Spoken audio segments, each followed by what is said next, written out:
So yan mga idol, kitang-kita nyo naman, binabad ko na yung welding ano. So nag-cut. Lagot na mga idol, lagot na. Yeah. Patay tayo dyan.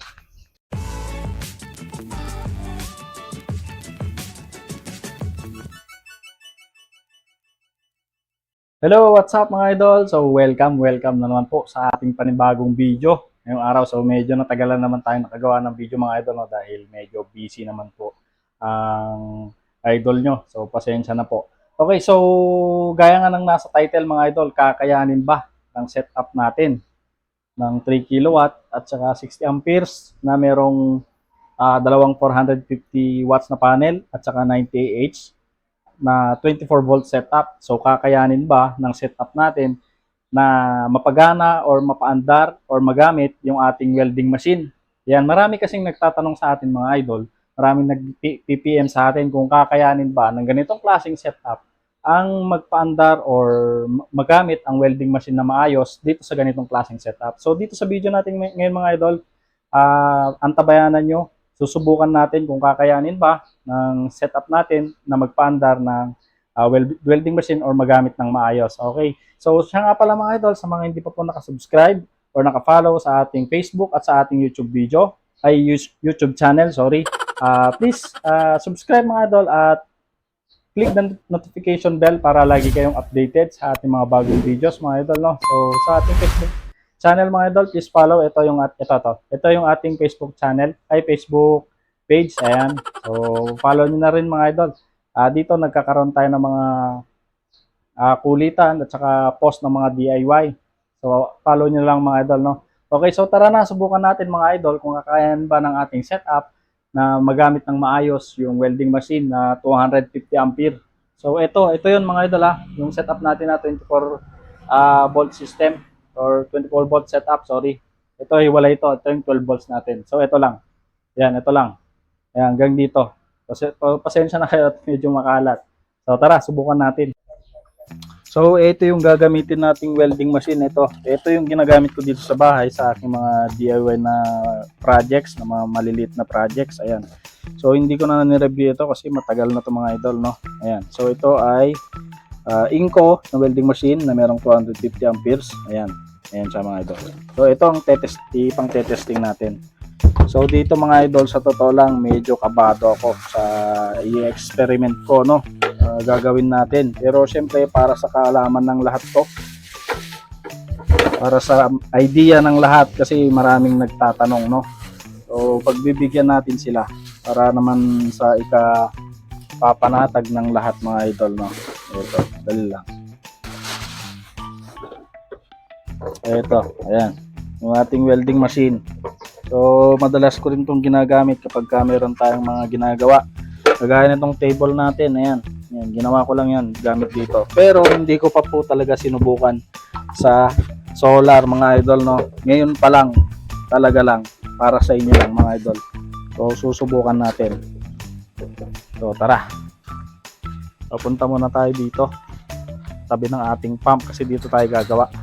Ito, nilatag na natin yung ating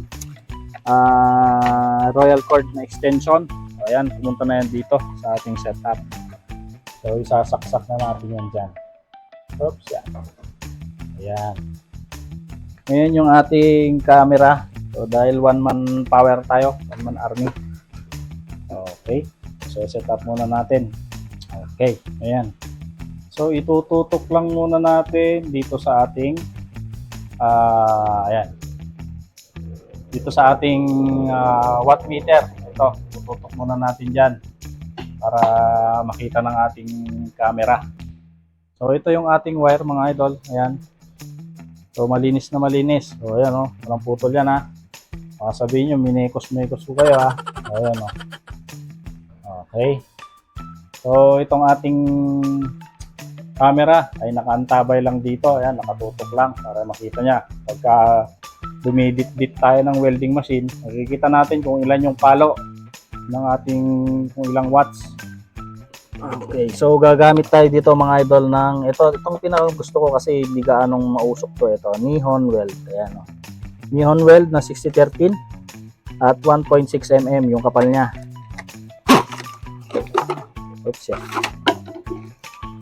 So, kukuha tayo ng isa. So, paano ba? Dali, i-set up ko muna tong camera mga idol ha. Ay, itong ating welding machine. Okay. So, eto na. Naka-set up na tayo ng ating welding machine. Ayan. Ang ating pang weld. Ito, nakasaksak na tayo dito sa ating extension. So, kukuha muna tayo ng bakal.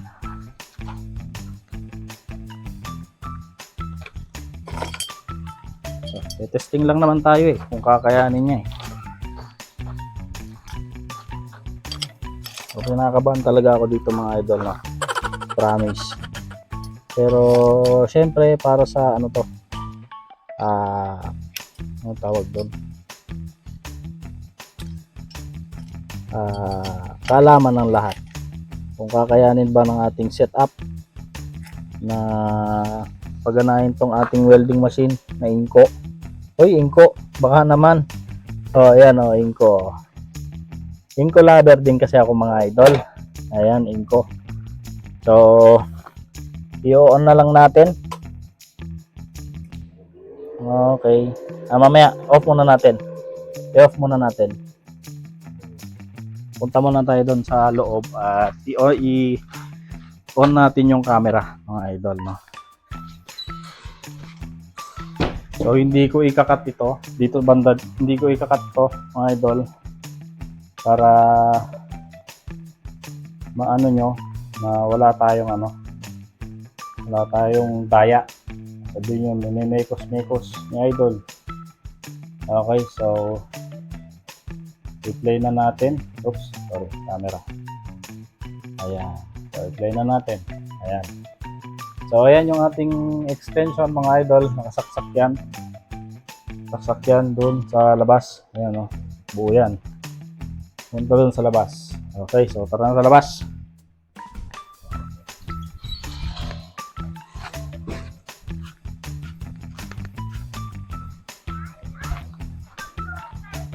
Ito yung ating extension mga idol. Ayan o.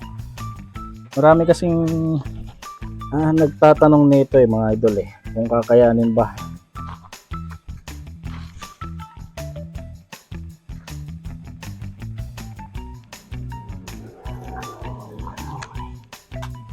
So i-on na natin. At punta natin sa 75. Ayan, so 75 lang mga idol. Kasi manipis lang naman yung ating bakal, ay yung ating welding rod. 1.6 mm lang naman. So ito na, the moment of truth.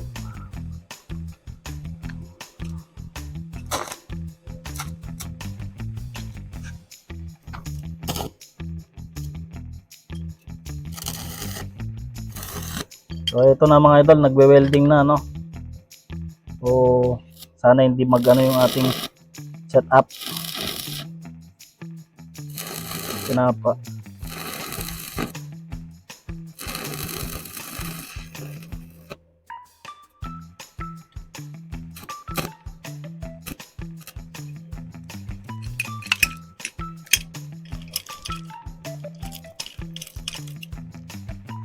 Tumigit.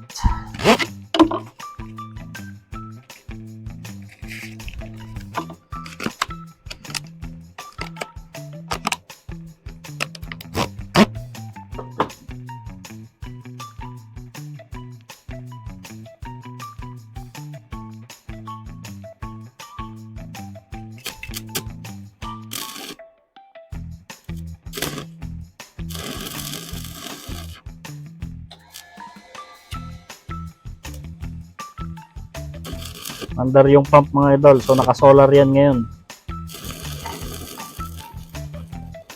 So, subukan natin ubusin yung isang welding rod.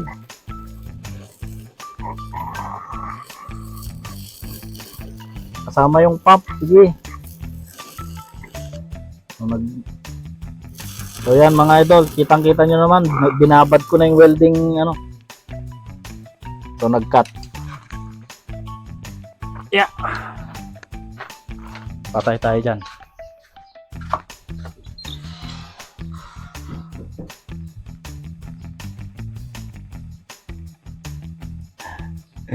Nag-cut yung ating battery. Wala. Okay, so hanggang doon na lang muna siguro yung ano natin mga idol, yung pagte-testing natin. Ang importante na ipakita ko sa inyo kung kaya ba ng ating setup na paganahin or paandarin yung ating welding machine sa setup na to, no.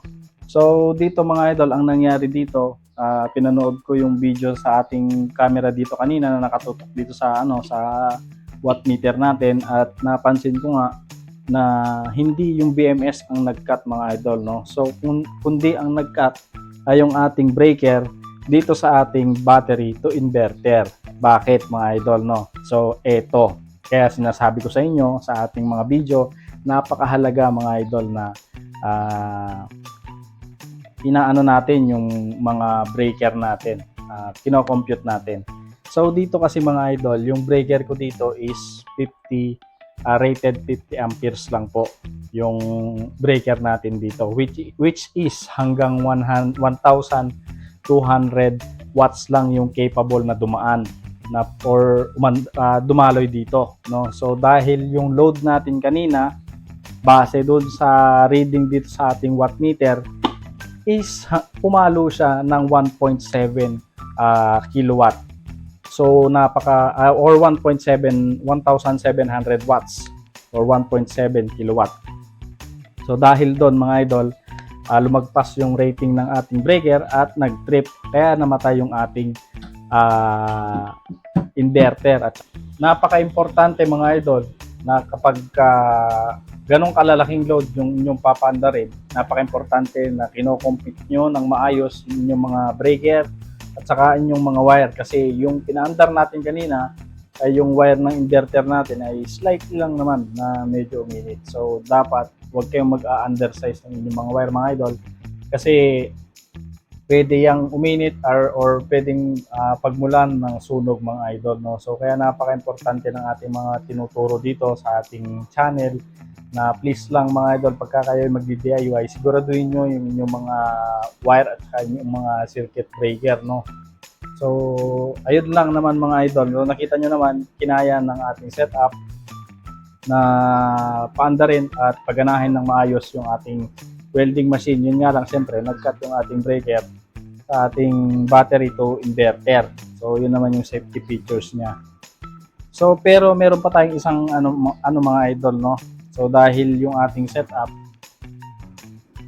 kaya kinaya niya dahil siyempre merong tulong ng ng solar panel, at saka naka-float na tayo mga idol. Kung nakikita nyo, ayan, naka-float na tayo niyan. So kapag hindi yan naka-float, hindi ko susubukan yung welding machine mga idol dito, kasi battery talaga ang sasalo ng ganong klaseng load. So dito ang nangyari, naghati sila. So dahil off-grid tayo mga idol, no, ang daan niya mula panel, battery to inverter. Hindi siya hybrid mga idol, nakapag-float na ito, yung battery naka-float na or puno na, harvest to inverter na or harvest to load na. So dahil off-grid tayo mga idol, ang daan ng ating load ay from